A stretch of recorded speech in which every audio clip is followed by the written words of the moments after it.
টেলিভিছনৰ প্ৰাইম নিউজৰ সমদৰ্শকক স্বাগতম জনাই ষ্টুডিঅ'ত মই কিৰণ গগৈ। চাওঁহক কি তথ্যই দখল কৰিছে আজিৰ বাতৰি শিৰোনাম। পৰিৱৰ্তনৰ কথা কোৱা চৰকাৰৰ বিৰুদ্ধে ক্ষোভ উজাৰিলে চাহ শ্ৰমিকে। মজুৰিৰ পৰা বঞ্চিত হৈ চাহ শ্ৰমিকসকলে হাতত তুলি ল'লে তীব্ৰ প্ৰতিবাদী কাৰ্যসূচী। ভাৰতত ৰাষ্ট্ৰীয় শোক পালন, ইৰাণৰ ৰাষ্ট্ৰপতি বৈদেশিক মন্ত্ৰীৰ মৃত্যুত পালন কৰা হয় এই শোক। প্ৰাক্তন প্ৰধানমন্ত্ৰী ৰাজীৱ গান্ধীৰ 33 সংখ্যক মৃত্যু তিথি উদযাপন। জিলা কংগ্ৰেছৰ বিষয়ববীয়াসকলে তেওঁৰ মৃত্যুক সোঁৱৰণ কৰি জনালে শ্ৰদ্ধাঞ্জলি। ডিব্ৰুগড় পুৰণি হাইস্কুল খেলপথাৰত জৰাজীৰ্ণ অৱস্থা। খেলপথাৰত সৃষ্টি হোৱা বৃহৎ বৃহৎ গাঁতৰ সন্দৰ্ভত খেলুৱৈ তথা স্থানীয় ৰাইজৰ অভিযোগ। এতিয়া বিতং বাতৰি। ডিব্ৰুগড় পুৰণি হাইস্কুল খেলপথাৰৰ দুৰৱস্থাই এতিয়া স্থানীয় ৰাইজক জিয়াতুৰ ভোগাইছে। কিয়নো খেলপথাৰখনৰ পকী বেৰবোৰ ভাঙি পৰাৰ লগতে খেলপথাৰখনৰ বিভিন্ন ঠাইত সৃষ্টি হোৱা বৃহৎ গাঁতৰ ফলত খেলুৱৈসকলে কোনো ধৰণৰ খেল খেলিব পৰা নাই বুলি অভিযোগ স্থানীয় খেলুৱৈ তথা ৰাইজৰ। ঐতিহ্যমণ্ডিত পুৰণি স্কুল খেলপথাৰৰ দুৰৱস্থাই এতিয়া জিয়াতু ভোগাইছে বহু স্থানীয় খেলুৱৈক। ডিব্ৰুগড়ৰ পুৰণি হাইস্কুল খেলপথাৰৰ পয়া লগা অৱস্থাই হতাশা নমাই আনিছে অঞ্চলটোৰ বহু প্ৰতিভাৱান খেলুৱৈৰ মাজত। বহু সময়ত খেলপথাৰখনত হৈ যোৱা অনুষ্ঠানসমূহৰ পাছৰ দৃশ্য চাবলগীয়া।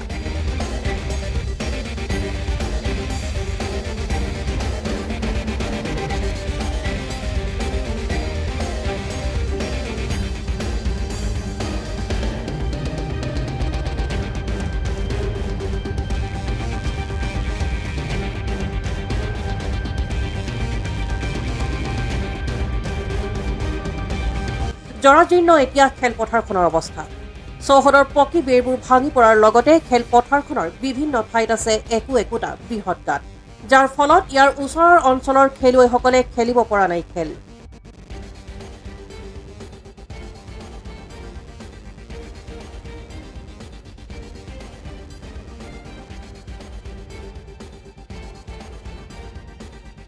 বহুত বেয়া অনুভৱ কৰিছোঁ, বহুত বেয়া দুখ লাগিছে। আৰু যিহেতু আমাৰ DC ছাৰে পাৰ্মিশ্যন দিয়ে বাৰু, যিয়ে হওক মেলা হওক বা এক্সপ' হওক, হোলী প্ৰগ্ৰামেই হওক, যিয়ে প্ৰগ্ৰাম হওক পাৰ্মিশ্যন দিয়ক, কিন্তু প্ৰগ্ৰাম শেষ হোৱাৰ পাছত যিটো অৱস্থা কৰি যায় ফিল্ডখন, একদম দুখ লাগি যায় খেলি। মই সৰুৰ পৰা ডাঙৰ হৈছোঁ খেলি ইয়াত, আৰু ডিব্ৰুগড়ৰ বেছিভাগ প্ৰায়ভাগ ল'ৰা ইয়াত আহি খেলি যায়, কিন্তু এনেকৈ যদি অৱস্থা কৰি যায়, গাত উঠ খানি পূৰা সেনেকৈ কৰি দিছে। ফিল্ডিং ক্ৰিকেট খেলোঁতে কি কয়, ফিল্ডিং কৰোঁতে গাঁতত সোমাই গ'লে ভৰি গ'ল আৰু ইঞ্জুৰি, আৰু লাইফ ইঞ্জুৰি, আৰু লাইফ টাইম ক্ৰিকেট খেলিব নোৱাৰিবহি। তাৰোপৰি যিটো জাবৰা চিকুণ মানে এবাৰ ইমান লেতেৰা কৰি যায়, মানে সিহঁতৰ পাৰ্মিশ্যন দিয়াৰ পাছত মানে যেতিয়া তোমাৰ কাম ফিনিছ হৈ গ'ল তেতিয়া চব ক্লিয়াৰ কৰি যাব লাগে মোৰ মতে। বাকী মই DC ছাৰক কম, ৰিকুৱেষ্ট কৰিম যে কিবা এটা ব্যৱস্থা কৰক। ইয়াৰ উপৰি খেলপথাৰখনৰ বিভিন্ন ঠাইত পৰি ৰৈছে জাবৰৰ দম। খেলুৱৈৰ প্ৰতিভা বিকাশ আৰু অসমক দেশৰ ক্ৰীড়াৰ ৰাজধানী হিচাপে গঢ়াৰ কথা সততে কৈ ফুৰা শাসনাধীষ্ঠ চৰকাৰখনৰ লগতে জিলা প্ৰশাসনে গুৰুত্ব প্ৰদান নকৰাত ক্ষোভিত হৈ পৰিছে স্থানীয় খেলুৱৈসকল। ক'বলৈ একো নাই, এইটো চফা কৰিব লাগে গভৰ্ণমেণ্টক, আৰু চফা কৰি সুন্দৰকৈ থ'ব লাগে। মেলাখন যে পাতে, মেলাখনৰ পিছত চাফা কৰাৰ দায়িত্ব মেলা কৰ্তৃপক্ষৰ হয় নহয়? হয়, এইটো মেলা কৰ্তৃপক্ষ হয়। জিলা ডিচিলে আপুনি কি আহ্বান জনাব? ডিচিলৈ এইটো আহ্বান জনাম যে এই ঠাইডোখৰটো অলপ মুকলি ঠাইডোখৰ চফা কৰিব লাগে। ডিব্ৰুগড়ৰ পৰা জয় ইছলামৰ ৰিপৰ্ট, AN টেলিভিছন। বাছমতীয়া চাহ বাগিচাৰ চাহ শ্ৰমিকৰ উত্তাল প্ৰতিবাদ। পৰিৱৰ্তনৰ কথা কোৱা চৰকাৰৰ বিৰুদ্ধে ক্ষোভ উজাৰিলে চাহ শ্ৰমিকসকলে। কিয়নো এই পৰিৱৰ্তনৰ কথা কোৱা চৰকাৰৰ দিনতে মজুৰিৰ পৰা বঞ্চিত হৈছে তেওঁলোক, যাৰ বাবে তেওঁলোকে তীব্ৰ প্ৰতিবাদী কাৰ্যসূচী হাতত তুলি ল'বলৈ বাধ্য হয়। পৰিৱৰ্তনকামী চৰকাৰৰ দিনত নিজৰ প্ৰাপ্য অধিকাৰ বিচাৰি হাহাকাৰ কৰিব লগা হৈছে চাহ শ্ৰমিকে। ফলত ডিব্ৰুগড়ত 8খন চাহ বাগিচাৰ শ্ৰমিকৰ কাম বন্ধ। ভাৰত চৰকাৰৰ এটি বৃহৎ চাহ সংস্থাৰ এণ্ড্ৰু ইউল এণ্ড কোম্পানী লিমিটেডৰ বিৰুদ্ধে ডিব্ৰুগড়ত চাহ শ্ৰমিকৰ তীব্ৰ প্ৰতিবাদ। ডিব্ৰুগড়ৰ লাহোৱালৰ বাছমতীয়া চাহ বাগিচাকে ধৰি মুঠ 8খন বাগিচাৰ চাহ শ্ৰমিকে একত্ৰিত হৈ আজি শ্ৰমিকসকলে নিজৰ প্ৰাপ্য অধিকাৰৰ বাবে প্ৰতিবাদ সাব্যস্ত কৰে।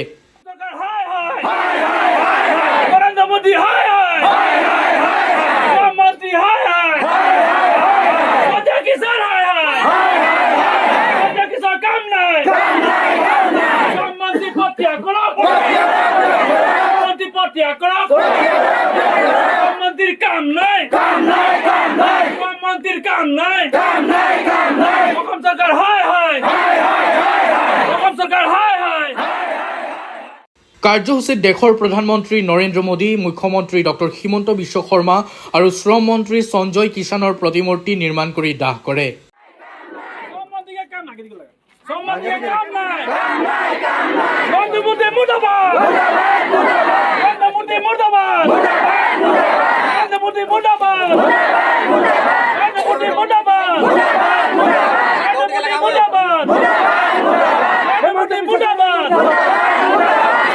মুখ্যমন্ত্রী মুর্দাবাদ, হিমন্ত বিশ্ব শর্মা মুর্দাবাদ, কেন্দ্রের কোম্পানি হায় হায়, কোম্পানি পক্ষে হুঁশিয়ার। আজি বাছমতীয়া, বামুণ, ডিকচাং, হিংৰিজান, হলুংগুৰি, খোৱাং, মচুৱনী, ৰাজগড় আৰু টিংখাং চাহ বাগিচাৰ শ্ৰমিকসকলে দীৰ্ঘদিন ধৰি শ্ৰমিকসকলৰ দৈনিক মজুৰি, চিকিৎসা, ৰেচন, স্কুলৰ সমস্যা, ভৱিষ্যত নিধিৰ ধন আদিকে ধৰি কেইবাটাও গুৰুত্বপূৰ্ণ সমস্যাৰ সমাধানৰ দাবীত শ্ৰমিকসকলে প্ৰতিবাদ সাব্যস্ত কৰে। বিজেপি চৰকাৰ হাই হাই, শ্ৰমিক ঐক্য জিন্দাবাদ আদি শ্লোগানেৰে পৰিৱেশ উত্তাল কৰি তোলে। শ্ৰমিকসকলে বাছমতীয়া চাহ বাগিচাত একত্ৰিত হৈ তীব্ৰ প্ৰতিবাদ সাব্যস্ত কৰাৰ লগতে আগন্তুক কম সময়ৰ ভিতৰতে সমস্যাৰ সমাধান নকৰিলে ইয়াতকৈ আন্দোলন তীব্ৰতৰ হ'ব বুলি শ্ৰমিকসকলে স্পষ্ট কৰি দিছে।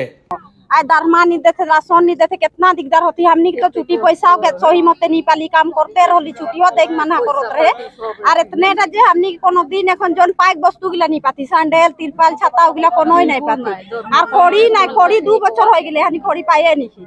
और हमनी के दरमा इतना दिक्कत होते और छोआ पुता के हमनी के पढ़ाई लिखे कितना असुविधा होते। আজি আমি বাগানৰ মানুহখিনি ইমান কষ্ট পাইছোঁ, আমাক খোৱা বোৱা থকা বহুত অসুবিধা হৈছে। সেই গতিকে মই দাদালৈ জনাইছোঁ আমাৰ মানুহখিনিক চাব লাগে। মই এইটোৱে অনুৰোধ জনাইছোঁ আমাৰ মানুহখিনিক নিয়মৰ মতে দৰমহা আৰু নিয়মৰ মতে ৰেচন পাতি আমাৰ সুবিধাটো আমাক দিব লাগে। আপুনি যিমানে য'তে যি নকওক কিন্তু আমাৰ বাগানৰ মানুহখিনি সুবিধা কৰিব লাগে। আমি বিৰাট কষ্টত আছোঁ। तो सही मते नहीं होते। आज हमनी छुआ पुता के 2टा स्कूल दे ही हमी जेरकम बागान में काम करो थी, हानि के छुआ पुता टुकुंडा शिक्षक हक बोल के सोच के हमनी काम करो थी बागान में जे हमी छुआ पुता पढ़ो। हमनी आज कोनो ठिन दे ही छुआ के भाल मते पढ़ाई को नहीं पारो थी न कोनो फीस तो हमी देख ले कितना दिक्कत होते हमी भाल से कपड़ा एक सिलाई के यूनिफॉर्म ही बछर देख नहीं पारो। हानि के इतना ही दिक्कत देते न हमी के काम करके जदी हमी ये हालत में चलो थी तो हमनी के की काम नहीं करलो नहीं होई सेरकम होई कोई देते फिर ये हमनी के मजबूर से हमी हलो भी हमी के धर्मा पाती तो समय मते नहीं देते हलो हमी काम कर देती जे लॉस ना हो कंपनी हलो भी हमी के देखने हनी कोनो एक झरना धरे काविला लॉसे देखाइला हमी लॉस देखाइला तो इस परमिशन साहब सब फिर कम पाते तब हिया से साहब सब बाहर दिगे नहीं जाए के हिया से परमिशन हो जाते हिया से डांगो साहब हो जाते और हानि के बोले ना देखी धरना नहीं हमी के लॉस नहीं के लाभ नहीं होते लॉस होते खाली लॉस बताई ना और समय मते में धर्मा पति नहीं हमी समय मते धर्मा पति नहीं पाबे थाने छुआ पुता कार्यक्रम पढ़ाबे हमनी घर कार्यक्रम चलाबे। और सरकार से मैं यहीटा दरखास्त करत जे हानि के जितना हानि मंदिर हानि काम करिला इतना कष्ट करिला धूप में पानी में बरखुन में काम करिला हानि के कितना कष्ट होइला हानि के घर चलाई के हानि जानिला हानि बेटी छुआ लगी हानि के खोड़ी सोड़ी कोनो नहीं देला आज तक हानि के छाता नहीं देला तिरपल नहीं देला सेंटर कोनो कमल जितना भी देला सब भी हानि के बंद कर दे हानि हेड बोले खोजती हानि के जितना हानि के दरकारी वस्तु लगी और हानि के जल्दी से हानि के हेडी करके এতিয়া বৰ্তমান আমি কাম কৰি আছো যে কাম কৰি থকাত আমাক মানে এনেই কামটো কৰি আছো কিন্তু আমি সময়মতে দৰমহাটো পোৱা নাই আৰু সময়মতে আমাৰ দৰমহা নোপোৱাত মানে আমাৰ শ্ৰমিক ৰাইজসকলৰ বিশেষ অসুবিধা হৈছে। অসুবিধা মানে এনেকুৱা অসুবিধা হৈ গৈছে যে আমাৰতো বাগিনীয়া মানুহৰ কোনো খেতি পথাৰ নাই, আমি এইখন বাগানৰ পাই মানে জীয়াই আছো। এতিয়া আমাক 1 দৰমহা 2 দৰমহা আমাক দোকানীবিলাকে ধাৰ দিলে এতিয়া আৰু ধাৰ দিবলৈ মানে মানা কৰি দিছে কাৰণ আমাক এইবাৰ বাগানত মানে কাম কৰিছো পইচা পাতি দিয়া নাই। যিখিনি মানুহ মানে গাঁৱলী ফালে কাম কৰিছে সিহঁতক ধাৰ দিছে কিন্তু আমি পাৰ্মানেণ্ট মানুহক মানে দোকানবিলাকত ধাৰ দিয়া নাই। এতিয়া তেনেকুৱা অৱস্থা হৈ গৈছে। তথাপিও আমি বাগিচাখনত কাম কৰি আছো, কাম নকৰাকে নহয় যে বাগিচাখন কেতিয়াবা নহয় কেতিয়াবা ভাল হ'ব বুলি সেই আশাত মানে আমি মানে কাম কৰি আছো। কিন্তু পৰিচালকসকলে কয় যে আজি ভাল হ'ব কালি ভাল হ'ব এনেকুৱা কিমান দিনৰ পৰা ভাল হ'ব আৰু ইমানেই মানে প্ৰতিশ্ৰুতি দিছে। প্ৰতিশ্ৰুতি দিয়াটো মানে সিহঁতৰ এটা অভ্যাস হৈ গ'ল নেকি, অনবৰতে খালি প্ৰতিশ্ৰুতি দিয়ে। আজি যিটো আমি কাৰ্যসূচী ল'বলৈ লৈছোঁ সেইটো তাৰ 2 দিনৰ আগতে মোক 2খন চিঠি দিয়া হৈছে যে জুন মাহৰ শেষত মানে সম্পূৰ্ণ বাগিচাখন ঠিক ঠাক হৈ যাব আৰু দৰমহা ঠিক হৈ যাব বুলি আজি এই বন্ধখন মানে আমাক কৰিবলৈ মানা কৰিছিলে। আজি যেনেকৈ এন্দুৰিল চাহ বাগিচাখন তিলকে মৰিছে, অসম চাহ নিগমৰ বাগিচাবোৰত শ্ৰমিকসকলে আজিও দৰমহা পাবলৈ সক্ষম হোৱা নাই। যি 250 টকা তাত এতিয়াও কিজানি 205 টকা হাজিৰা পাইছে। ঠিক তেনেকৈ অন্যান্য ডাঙৰ কোম্পানী বাগিচাবোৰো অসম এৰিছে কিন্তু তাৰ পিছতো অকল মানে চাহ জনগোষ্ঠীৰ বিধায়কেই নহয়, চাহ জনগোষ্ঠী এৰিয়াৰ পৰা যিসকল বিধায়ক নিৰ্বাচিত হৈছে তেওঁলোকো কিন্তু নিশ্চুপ নিপাত আছে। আমি বিধানসভাত দেখিবলৈ নাই পোৱা যে কোনো এজন নেতাই বিধায়কে আমাৰ চাহ শ্ৰমিকৰ বিশেষকৈ বাগিচানৰ ক্ষেত্ৰত কিবা এটা প্ৰশ্ন কৰিছে আৰু চাহ বাগিচাৰ উন্নতিৰ কথা কিবা পাতিছে। সঁচাকৈ বৰ দুখৰ কথা। আজিও চাহ শ্ৰমিকসকল অৱহেলিত, শোষিত আৰু বঞ্চিত হৈ আছে। কেইবাবাৰো এই বিষয়ত আলোচনা হৈছে কেন্দ্ৰীয় আমাৰ শাখা সংঘত, কিন্তু এইফালে অসম মানে ভাৰত চৰকাৰ এণ্ডল কোম্পানী কিন্তু কোম্পানীৰ মালিক পক্ষই কোনো ধৰণৰ মানে ইয়াৰ ওপৰত বিহিত কাৰ্যকৰী ব্যৱস্থা ল'বলৈ আমি দেখা পোৱা নাই। সেই হিচাপে সেই মৰ্মে আজি আমি বাছমতীয়া চাহ বাগিচাকে ধৰি প্ৰায় 9খন বাগিচা আমাৰ ডিব্ৰুগড় জিলাত বন্ধ হৈ ডিব্ৰুগড় মানে এণ্ডল কোম্পানীৰ বাগান বন্ধ হৈছে। আৰু ভৱিষ্যতে আমি সঁকেৰি দিছোঁ আজি এই বন্ধ কাৰ্যসূচীৰ মাধ্যমেদি যদি অনাগত সময়ত শ্ৰমিকৰ যদি জীৱন আৰু জীৱিকাৰ প্ৰতি তেওঁলোকে চিন্তা নকৰে, ভৱিষ্যত সময়ত আমি কেন্দ্ৰীয় সংঘৰ নিৰ্দেশ মৰ্মে হাকাম অসম চাহ মজদুৰ সংঘই তীব্ৰতা আন্দোলন গঢ়ি তুলিব আমি বাধ্য। Bureau report AN television. আজি প্ৰাক্তন প্ৰধানমন্ত্ৰী ৰাজীৱ গান্ধীৰ 33 সংখ্যক মৃত্যু তিথি। দেশৰ বিভিন্ন প্ৰান্তৰ লগতে ডিব্ৰুগড় ৰাজীৱ ভৱনতো প্ৰাক্তন প্ৰধানমন্ত্ৰীগৰাকীলৈ জিলা কংগ্ৰেছ বিষয়ববীয়াসকলে শ্ৰদ্ধাঞ্জলি জনাই তেওঁৰ স্মৃতিক শ্ৰদ্ধাৰে সোঁৱৰে। ভাৰতৰ ষষ্ঠ প্ৰধানমন্ত্ৰী ৰাজীৱ গান্ধীৰ আজি 33 সংখ্যক মৃত্যু তিথি। 1991 চনৰ 21 মে'ত চেন্নাইত হোৱা এখন ৰাজহুৱা সভাত প্ৰধানমন্ত্ৰীগৰাকীক হত্যা কৰিছিল। দেশৰ ভিন্ন প্ৰান্তৰ লগতে ডিব্ৰুগড়ৰ ৰাজীৱ ভৱনতো প্ৰাক্তন প্ৰধানমন্ত্ৰীগৰাকীলৈ শ্ৰদ্ধাঞ্জলি জনাই জিলা কংগ্ৰেছৰ বিষয়ববীয়াসকলে। উক্ত অনুষ্ঠানত উপস্থিত থাকে জিলা কংগ্ৰেছৰ সভাপতি দেৱৰঞ্জন গগৈ, জ্যেষ্ঠ উপসভাপতি দেবুল দত্ত, সাধাৰণ সম্পাদক বাহাৰুল ইছলাম, ৰাজকুমাৰ নেওগকে ধৰি কেইবাগৰাকীও জিলা কংগ্ৰেছৰ বিষয়ববীয়া। আজি 33টা বছৰ আগতে আমাৰ সেইজনা প্ৰধানমন্ত্ৰী ভাৰতৰত্ন ৰাজীৱ গান্ধীৰ মৃত্যু হৈছিল আৰু আজি আমি আমাৰ ডিব্ৰুগড় জিলা কংগ্ৰেছ কাৰ্যালয়ত তেখেতৰ এই মৃত্যু তিথি আমি পালন কৰিছোঁ আৰু দলৰ এই বিপৰ্যয়ৰ সময়ত তেখেতক আমি পঢ়িছোঁ আৰু লাহে লাহে আজি দেশত এই যি লোকসভা নিৰ্বাচন অনুষ্ঠিত হৈছে, এই নিৰ্বাচনত ৰাইজে আজি খুব উদ্যমেৰে আৰু খুব দেশৰ জনসাধাৰণে এইবাৰ কংগ্ৰেছ দলৰ আৰু মিত্ৰজোঁটক সঁহাৰি জনাইছে।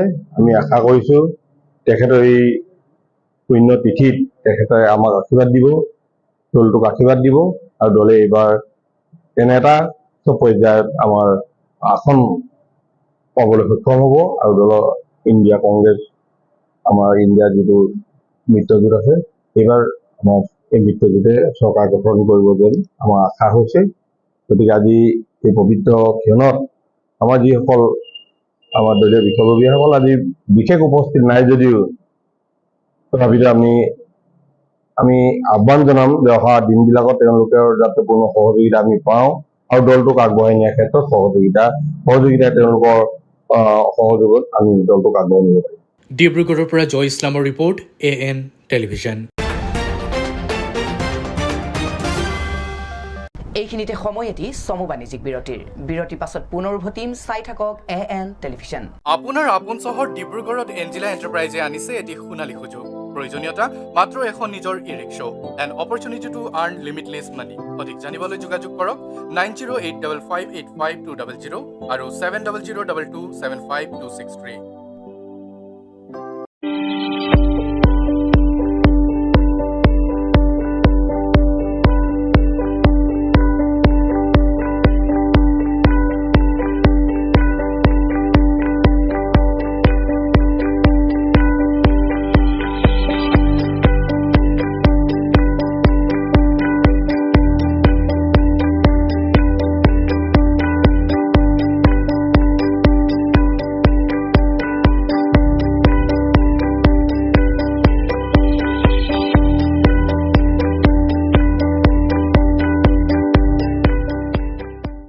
উভতি আহিছো পুনৰ বাতৰি মাজলৈ।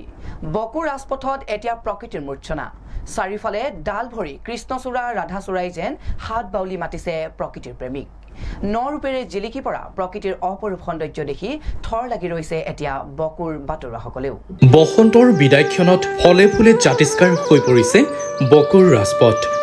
চৌদিশে ডাল ভৰি ফুলিছে কৃষ্ণচূড়া ৰাধাচূড়া এজাৰ সোণাৰু। ন ৰূপ লৈ ন কুঁহিপাতে হাত বাউলি মাতিছে প্ৰকৃতি প্ৰেমিক। এই বিচিত্ৰ ধৰাৰ বুকুত কৃষ্ণচূড়া ৰাধাচূড়া এজাৰ সোণাৰুৱে যেন বৰকৈ আমনি কৰে। বসন্তৰ এই বিদায় সময়ত যেন ফলে ফুলে জাতিষ্কাৰ হৈ পৰিছে চৌপাশ। যেন নীলা আকাশৰ তলত বছৰটোৰ বাবে মেলি দিছে এখন ৰঙীন দলিচাহে। ৰাজপথৰ দুয়োকাষে কেৱল ৰঙা, হালধীয়া আৰু বেঙুনীয়া ৰঙেৰে ৰঙীন কৰি তুলিছে বকুৰ ভিন্ন প্ৰান্ত। ন ৰূপ লৈ ন কুঁহিপাতে হালি জালি মেলি খিলখিলাই হাঁহি যেন হাত বাউলি মাতিছে প্ৰকৃতি প্ৰেমিক। এয়া যেন ঋতুৰাজ বসন্তৰ বিদায় লোৱাৰ সময়। কুলি কেতেকীৰ বিননি শেষ নহওঁতেই কলিজাৰ দৰে ৰঙা হৈ ডাল ভৰি ফুলিছে কৃষ্ণচূড়া ৰাধাচূড়া এজাৰ সোণাৰু। এনেদৰে শাৰী শাৰীকৈ থকা চালে চকুৰোৱা কৃষ্ণচূড়া ৰাধাচূড়া এজাৰ সোণাৰুৱে যেন দৃষ্টি আকৰ্ষণ কৰিছে অজস্ৰজনৰ। প্ৰকৃতিৰ এই অপৰূপ ৰূপ লাৱণ্যৰ এনে বিনন্দীয়া সৌন্দৰ্যই বকুৰ ৰাজপথেৰে পাৰ হৈ যোৱা সকলো বাটৰুৱাক এখন্তেক হ'লেও যেন মোহাচ্ছন্ন কৰি তুলিছে। Bureau' report AN television. আজি আন্তঃৰাষ্ট্ৰীয় চাহ দিৱস।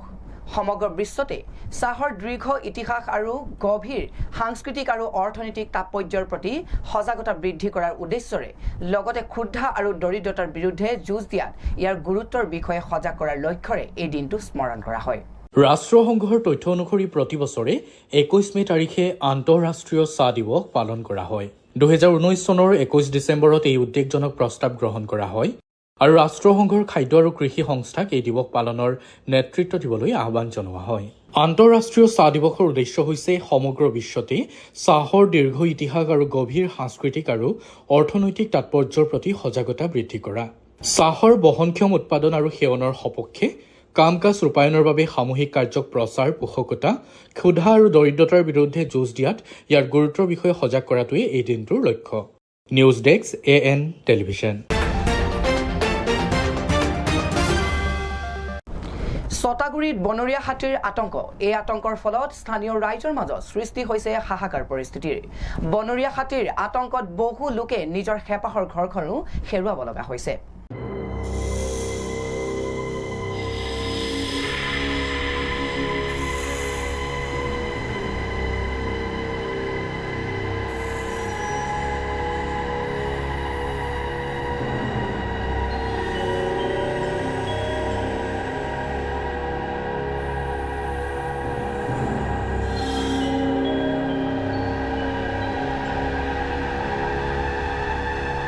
পৰ্বতঝৰাৰ বগৰীবাৰী আৰক্ষী থানাৰ অন্তৰ্গত চাটাগুৰি গাঁৱত বনৰীয়া হাতীয়ে সন্ত্ৰাস চলাই ইতিমধ্যে কেইবাটাও বাসগৃহ ভাঙি লণ্ড ভণ্ড কৰি উপদ্ৰৱ অব্যাহত ৰাখিছে। হাতীৰ জাকটোৱে খাদ্যৰ সন্ধানত বনাঞ্চলৰ পৰা জনাঞ্চললৈ প্ৰৱেশ কৰি ঘৰৰ চাউল ধান খাই তহিলং কৰে। গাঁৱৰ ৰাইজে পথৰ কাষত জুই জ্বলাই হাতীৰ পৰা আপোন ঘৰখন বচাবলৈ আপ্ৰাণ চেষ্টা কৰে। বন বিভাগ আৰু আৰক্ষীক খবৰ দিয়াৰ প্ৰায় 2 ঘণ্টাৰ পিছত উপস্থিত হোৱা স্থানীয় ৰাইজ ক্ষুব্ধ হৈ পৰা পৰিলক্ষিত হয়। ইয়াত আজি হাতী ওলাইছে। সন্ধিয়াই ওলাইছে। ওলাই কেনে মানে ডিগি এটা ডিগি আছে, ডিগিৰ কাষত হাতীটো মানে ওলাই আহি কেনে তাত কিবা কিবি চাউল টাউল দিছে খাবৰ কাৰণে। এইটো অলপ খাইছে আৰু চাৰি কেনে তাৰ পৰা ওলাই আহি মানুহৰ ঘৰ দুৱাৰ ভাঙি আছে। এতিয়াতো আছে হাতী? এতিয়াও আছে, এতিয়া যোৱা নাই, তাতে আছে। ৰাইজে খেদি আছে? ৰাইজে খেদি আছে। ইতিমধ্যে বন্ধুবৰ্গৰ লোক আহিল নেকি? কিবা কিবি এতিয়া অহা নাই, এতিয়া আহিল। Bureau' report AN television.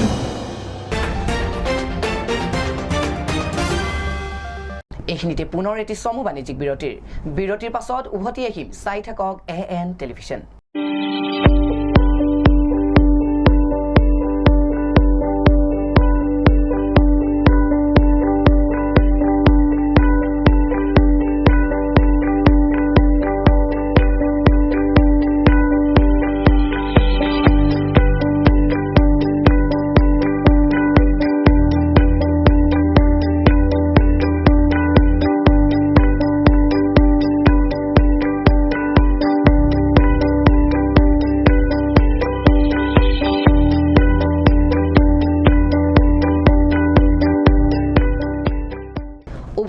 পুনৰ বাতৰি মাজলৈ ছাত্ৰ ছাত্ৰীৰ উচ্চ শিক্ষাৰ ক্ষেত্ৰখন বিশাল কৰাৰ সম্ভাৱনাক অৱলোকন কৰি মৰাণত আয়োজন কৰা হৈছে সাহস আৰু প্ৰত্যয় ভৰা এদিন শীৰ্ষক কাৰ্যসূচী টিংখাং সমষ্টিৰ বিধায়ক তথা মন্ত্ৰী বিমল বৰাৰ উদ্যোগত অহা 15 মেত মৰাণ বাণিজ্য মহাবিদ্যালয়ত অনুষ্ঠিত হ'ব এই কাৰ্যসূচীৰ মৰাণত সাহস আৰু প্ৰত্যয় ভৰা এদিন কাৰ্যসূচীৰ আয়োজন উচ্চ শিক্ষা গ্ৰহণৰ ক্ষেত্ৰত উৎসুক আৰু অনুসন্ধিৎসু মনৰ ছাত্ৰ ছাত্ৰীসকলক উচ্চ শিক্ষা ক্ষেত্ৰখনৰ বিশাল সম্ভাৱনাৰ সম্পৰ্কে অৱলোকন কৰি পৰিচয় কৰি দিয়াৰ লগতে কৰ্ম সংস্কৃতিৰ বাটেৰে সফল জীৱন যাত্ৰাৰ বাবে কৰণীয়খিনিৰ সম্পৰ্কত পৰ্যালোচনা কৰাৰ উদ্দেশ্যৰে মৰাণত আয়োজন কৰা হৈছে সাহস আৰু প্ৰত্যয় ভৰা এদিন শীৰ্ষক কাৰ্যসূচী টিংখাং সমষ্টিৰ বিধায়ক তথা মন্ত্ৰী বিমল বৰাৰ উদ্যোগত অহা 25 মেত মৰাণ বাণিজ্য মহাবিদ্যালয়ত অনুষ্ঠিত হ'ব এই কাৰ্যসূচী অনুষ্ঠানত সমল ব্যক্তি হিচাপে ছাত্ৰ ছাত্ৰীক উদ্দেশ্যি বক্তব্য প্ৰদান কৰিব বিশিষ্ট মটিভেটৰ শিৱ খেৰাই আজি মন্ত্ৰী বিমল বৰাই নিজে শিক্ষানুষ্ঠানসমূহলৈ গৈ ছাত্ৰ ছাত্ৰীসকলক এই অনুষ্ঠানলৈ আমন্ত্ৰণ জনায় এটা অনুষ্ঠান আয়োজন কৰিব লৈছোঁ আমাৰ ষ্টুডেণ্টসকলক এনকাৰেজ কৰিবৰ কাৰণে যিটো অনুষ্ঠান আমি প্ৰত্যেক বছৰে পাতি আহিছোঁ সাহস আৰু প্ৰত্যয় ভৰা এদিন এই day of courage and achievement dreams to reality আৰু এই অনুষ্ঠানটোৰ কাৰণে এবাৰ আমি বক্তা হিচাপে নিমন্ত্ৰণ জনাইছোঁ জনসমাদৃত এগৰাকী মটিভেটৰ শিৱ খেৰা ডাঙৰীয়াক আৰু অহা 25 তাৰিখে মৰাণ কমাৰ্চ কলেজত এই অনুষ্ঠানটো হ'ব আৰু সেইকাৰণে মই আমাৰ ছাত্ৰ ছাত্ৰীসকলক নিমন্ত্ৰণ জনাবৰ কাৰণে এটা উপস্থিত হৈছোঁ চাওক প্ৰত্যেকটো বস্তুৱে প্ৰভাৱ পেলায় আমাৰ ঘৰুৱা আচাৰ আচৰণৰ পৰা সামাজিক শৃংখলাবোধৰ পৰা আৰম্ভ কৰি প্ৰত্যেকটো বিষয়ে আমাৰ জীৱনত নিশ্চয় প্ৰভাৱ নিশ্চয় বিস্তাৰ কৰে আৰু যেতিয়া একোজন সফল ব্যক্তিয়ে তেখেতসকলৰ জীৱনৰ অভিজ্ঞতা বৰ্ণনাৰে খুব সুন্দৰ ৰূপত উপস্থাপন কৰে নিউ জেনেৰেশ্যনৰ মনত নিশ্চয় ৰেখাপাত কৰে আৰু সেইকাৰণে আমাৰ বিনম্ৰ প্ৰয়াস নতুন প্ৰজন্মক আমি তেনেধৰণৰ চিন্তাৰ আধাৰত এখন পাৱাৰফুল শক্তিশালী সমাজ শক্তিশালী অসম শক্তিশালী ভাৰত যাতে আমি নিৰ্মাণ কৰিব পাৰোঁ তাৰ কাৰণে আমাৰ এই প্ৰয়াস ব্যুৰ' ৰিপৰ্ট AN টেলিভিজন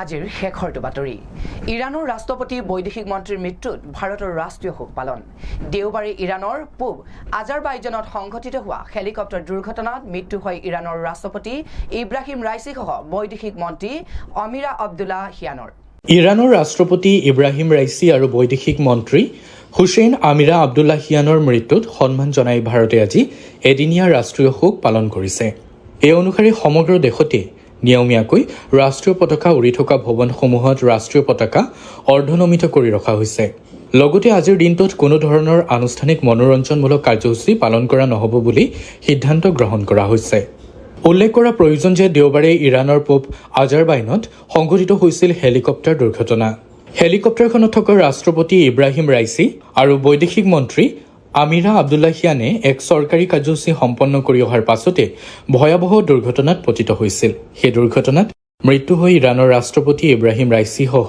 বৈদেশিক মন্ত্ৰী আমিৰা আব্দুল্লাহিয়ানৰ নিউজ ডেস্ক AN টেলিভিজন